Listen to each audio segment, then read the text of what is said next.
Hello. It's long overdue, but it's here. The first edition to be posted online of Steve's Shack webcam edition. There's already a lost episode. Hilarity ensued. There were a lot of usages of the word parlay. There was, statistical analytics thrown out there by Nathan Clary. It was awesome, and you haven't gotten to see it, and that's wrong. Hopefully that'll get out there soon. Till then, you've got this, you got me, and I'd like to move forward with Steve's Shack Webcast Volume 1. So, first thing I'm going to do in this episode is I'm going to go ahead and break down team by team what I think everyone's going to finish. We're going to start at what I believe will be the basement of the Red Division. Please hold your middle fingers for Jared Dubiel. He's got Chris Johnson going for him, but I think Chris Johnson's offseason is really going to bleed into his regular season. I don't think we're looking at the same Chris Johnson. I think he's going to have some problems. I hope I'm wrong for Jared's sake, because I like to see him do well, but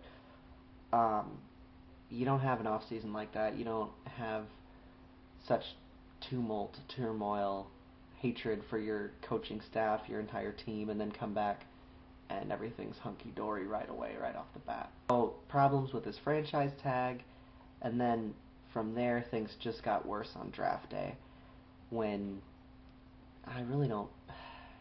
I don't know what happened. I think he might have been a little out of sorts, but nothing seems to have gone right for Jared on draft day. I think he got a couple of good deals late in the draft, but early on, he was just... Arian Foster was a pretty good pick, but now he might be hurt. We don't know how long. And those quad injuries, you don't know how long they're going to linger. Hammies. Again, you don't know how long they're going to linger, though. Then we've got Jermichael Finley, the second-round draft pick. Jermichael Finley's going to be a good tight end. No doubts about that. I wanted him on my team, but not for the second round, and I had a lot of picks to give away. That's just too much. But Jared went there. I'm worried about Arian Foster. I'm worried about Chris Johnson. For all those reasons, I have Jared finishing 5-8 and last place, missing the playoffs again. From the Red Division? Shoot. I feel stupid now. Sorry. I know. Commish. You should know this kind of thing. Good thing I got my handy-dandy computer down here to help me out. Yes, the Red Division. I did know. So, shut up, invisible naysayer. How about that? Next, I'm going to surprise some people and piss off one Brent Gillette. I have him tied for the basement of the Red Division with 5-8 record as well. BG pulled off a huge trade, and he really did bolster his team. As I'm recording this right now, it is Saturday of opening weekend, Saturday the 10th of September, and so Aaron Rodgers already had an awesome night. Week 1, the offense came out firing on all cylinders. All systems seemed go for Aaron Rodgers and the potent Packers offense. But you got to have more than that. As evidenced by BG, doesn't seem like he can unload Ahmad Bradshaw fast enough, but until he can find someone to give him away to, he's stuck starting him, and I don't think BG likes that, and I wouldn't if I was him either. But that's where we're at. He's got a decent starting running back core, but that's only because Rashard Mendenhall is really good. He does have Andre Johnson. He's a beast. Okay, Andre Johnson is an animal, and it was for good reason that BG kept him as a franchise tag. However, behind him he's got Steve Johnson. Great talent, tons of upside. Bad team.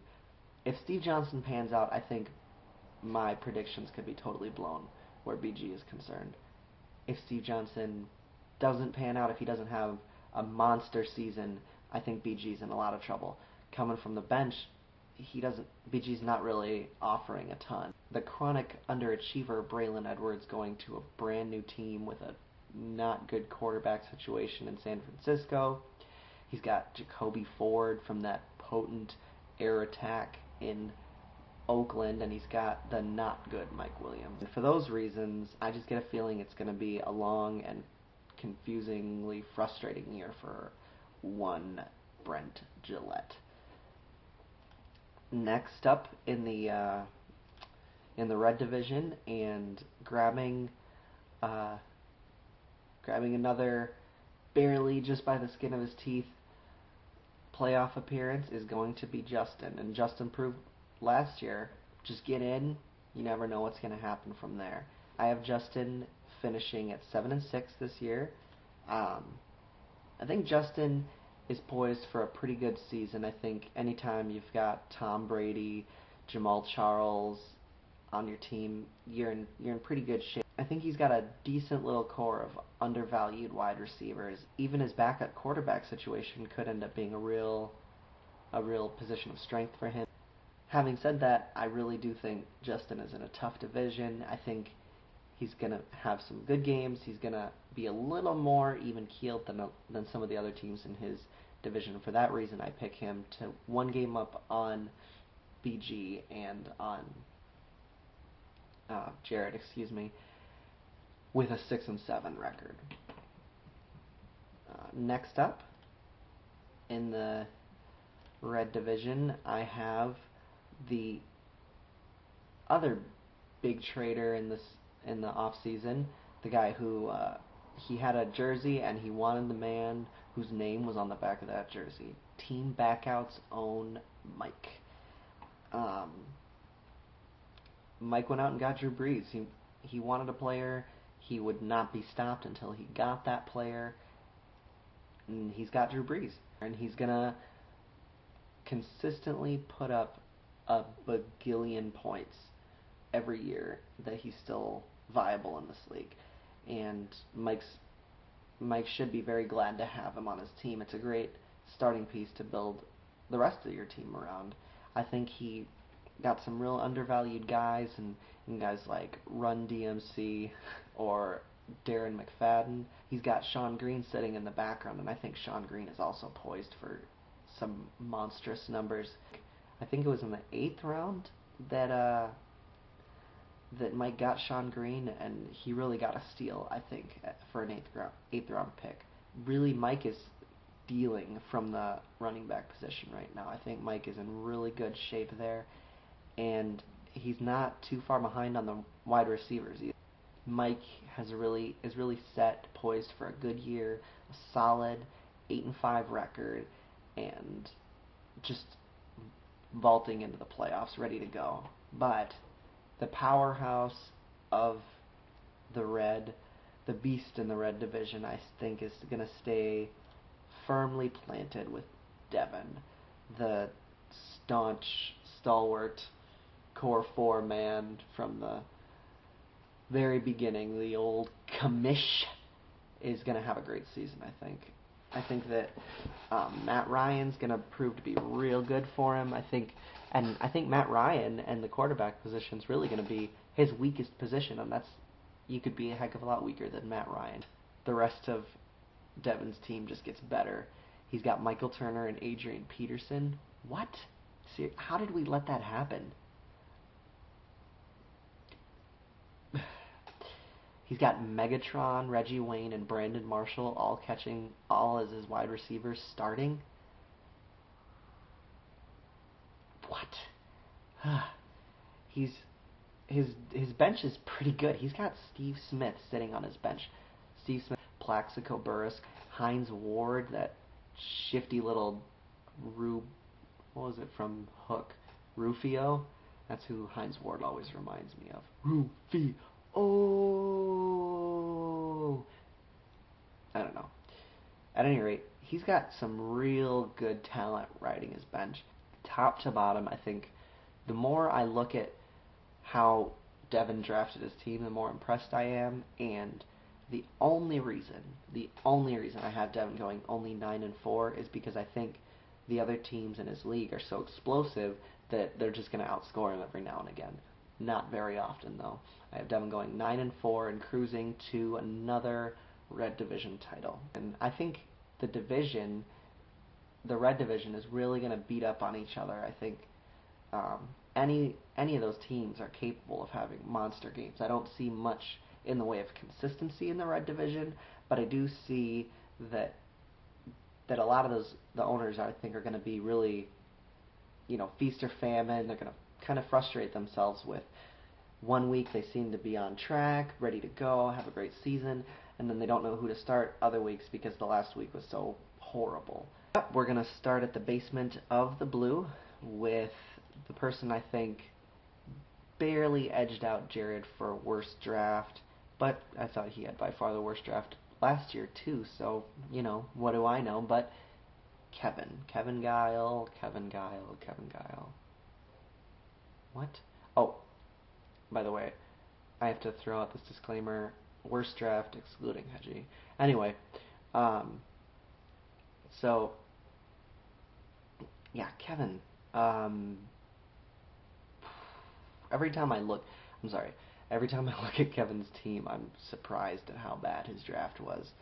Seriously. We'll all agree that MJD's best years are behind him. I think the best pick of Kevin's draft was Job at Best, and the only reason I think that is because where he got him a little bit later. I think it was a good value pick by accident.